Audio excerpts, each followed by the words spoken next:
Today, my friends, was something that I hope you saw or you heard the best of. This was a Senate subcommittee or committee hearing in Georgia regarding this debacle, this horror show, this cluster fark that is the Fani Willis, whatever this thing is.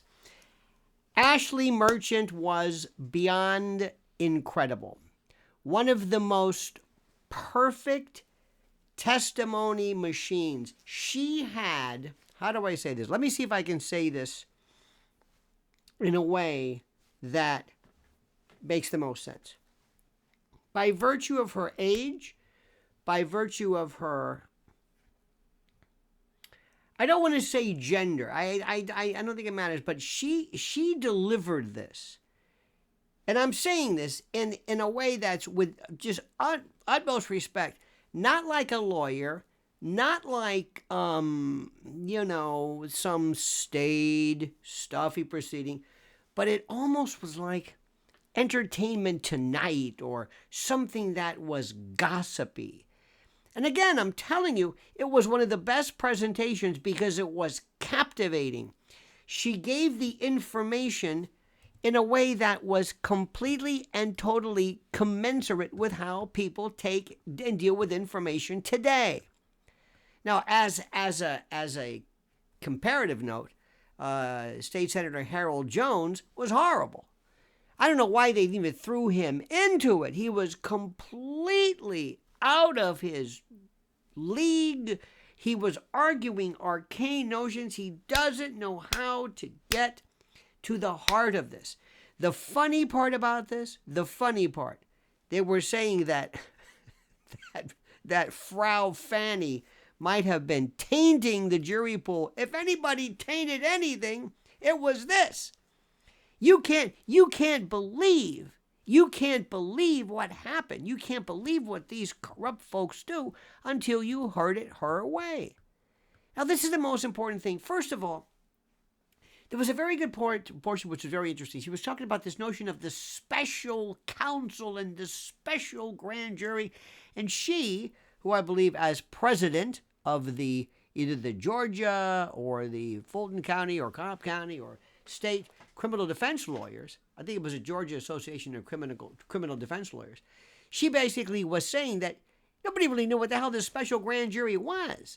And what it was, if you recall correctly, it's not able to indict, but it's able to make recommendations. And what it does is it really provides a level of protection so that when the prosecutor is alleged to be doing this for reasons that are nothing more than political reasons, she can say, "Oh no, don't blame me. No, this was the special grand jury. I didn't do anything. It's not me. It's not like I wanted to do anything." Remember that lunatic? What was her name? Emily Kors. Do you remember her? Do you remember this woman? She was like the foreperson of the. I mean, always check my research. Yes, Emily Kors. Yes, do you remember her? She was this 30-year-old woman who was the random people. She was in, I believe, the special grand jury. She would say, "I don't know." Remember that? They said, "What are you going to indict?" "I don't know. It could be." She was just loving this. She was absolutely. I mean, it was one of the strangest things ever, and this was a part of the random people that went forward. Remember that? She was the foreperson of the special grand jury. Creepiest thing I've ever seen in my life. This set the tone, but we didn't think it would ever get this bad. We thought, okay, maybe this was it. What Ashleigh said, which was repeated, Ashleigh Merchant said, repeated, was that she's not really sure what the hell a special grand jury is, and they're not even sure what the hell a special district attorney is, special assistant. Who is Nathan Wade? Who is he? Where does he come from? It's some of the most unbelievable testimony you can imagine. She had, they said, incredible access to Fani. Here's something which was interesting. Do you remember? There was a book called Find Me the Votes. I think it was done by Donald Klaidman and Michael Isikoff. And she said that they had inordinate access to her, to Frau Fani, and the whole process and how they came about indicting President Trump and others for racketeering. And by the way, remember, the whole notion of the grand jury, of the regular grand jury, is secrecy. And you always want to maintain, and I can't say this enough, that first and foremost, fundamental in the basket of concerns of the prosecutor is always fairness, justice, not convictions, but fairness. So she was talking about this one. This was incredible. This access that she had. Nathan Wade was paid more than anybody else. This guy, John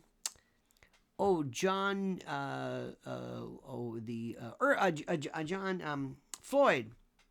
This was the RICO, the racketeering expert. This guy was really the fellow who knew what was going on, and according to them, he paid more. This is the part which he was paid. Wade was paid more than anybody, and he had inordinate. Let me always check these names here. Always checking the names. He had inordinate a run of the office, and people kept saying, "Who is this guy?" He was in charge, perhaps, of finding who was. He was. I want to make sure that's right. He was always found. Yes, that's right. John Floyd. He's from Bondurant, Mixon, and Elmore. This kind of a white shoe, dare I say, firm, who basically is the only adult in this entire organization. Anyway, what's his name? Loverboy was paid more than this guy. This guy is. I mean, he's the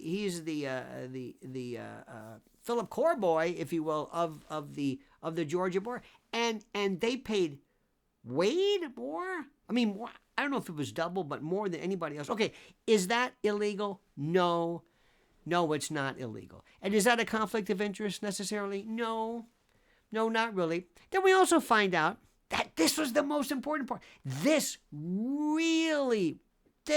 freaked me out. This IOLTA, this interest on lawyers' trust accounts, IOLTA.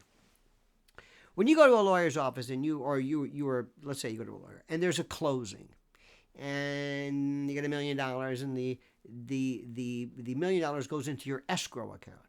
And that escrow account is basically not your money. It's not anybody's money. It's there for purposes to protect the government, to protect the client, and you cannot commingle your fees and your monies with this special thing that is so, oh my God, is this thing has to be regulated.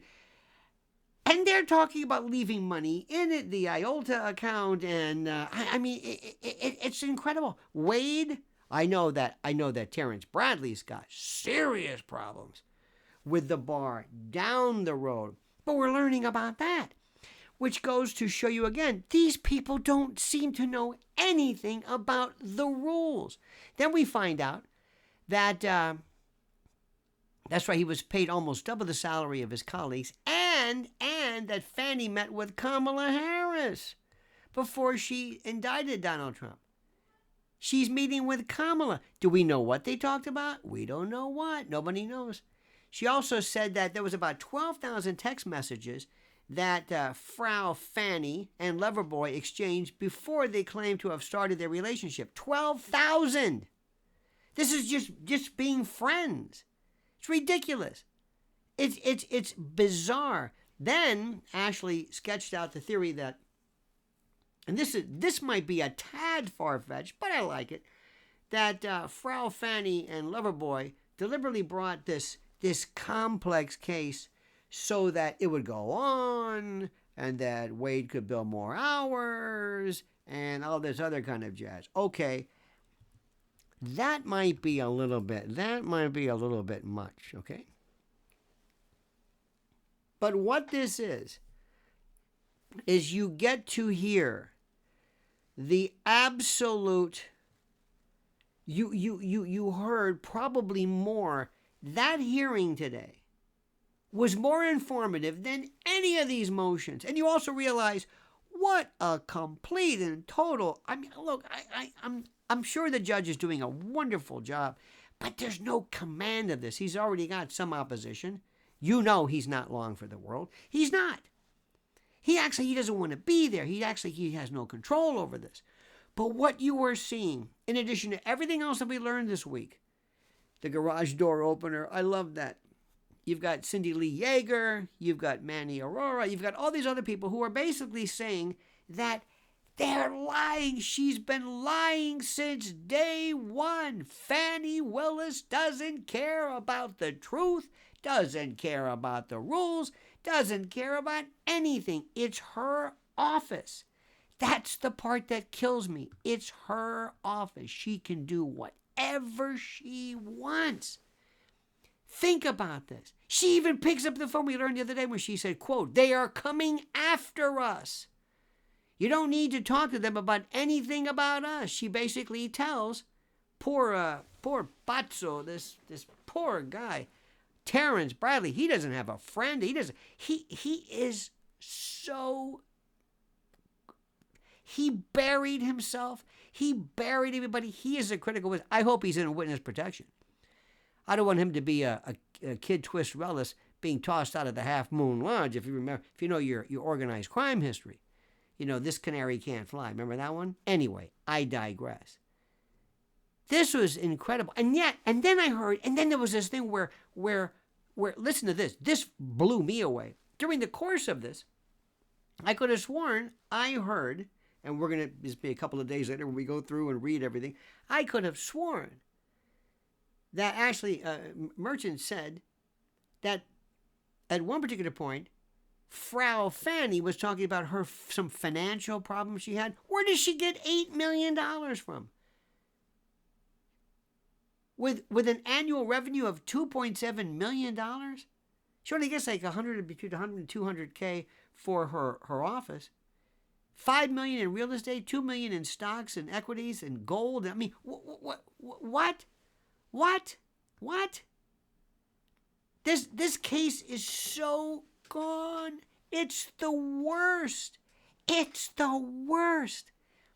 But Ashleigh, she's going everywhere. Watch her. Believe me, I'm telling you, she's going to have her own. She is going. You know, I hope she's got agents. You know, that Fox or whatever. She's going to be, if she can, it's going to be she's going to be their Jen Psaki. She is perfect. She knows exactly what to say. She is not afraid of cameras.